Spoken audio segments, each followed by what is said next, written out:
A millionaire saw his pregnant ex-maid fainting on the street. What he did next shocked everyone.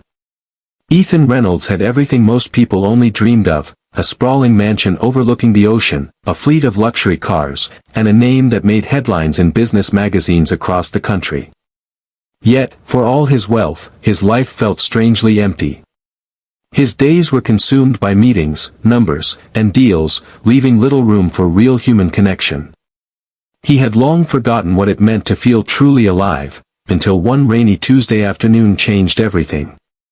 Driving home from a charity event, Ethan's sleek black car came to a sudden stop near a busy intersection.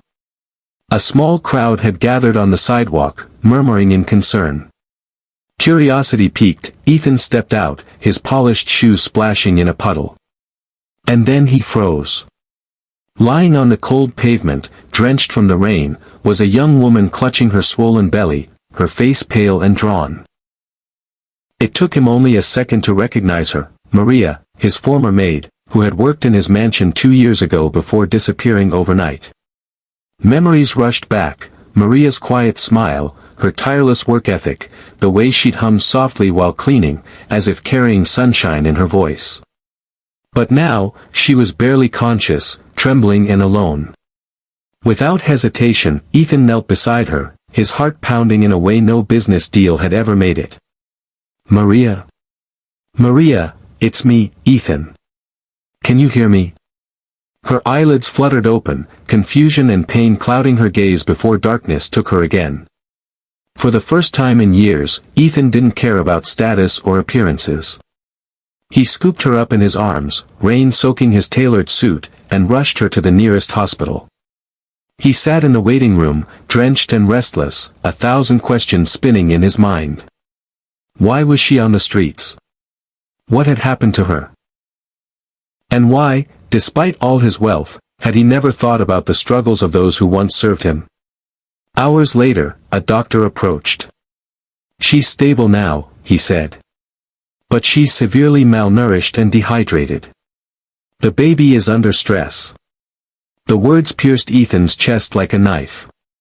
How had someone who had once worked under his roof ended up here, abandoned and desperate? When Maria finally woke, tears welled in her eyes as she recognized him. "Mr. Reynolds. I didn't know where else to go," she whispered weakly. Ethan took her hand, his voice soft but firm. "Maria, forget the past. I'm here now, and I won't let you go through this alone." In the following days, Ethan rearranged his entire life. He paid for Maria's medical care, set her up in a comfortable apartment, and made sure she had everything she needed. But what truly shocked everyone, even Maria, was what came next.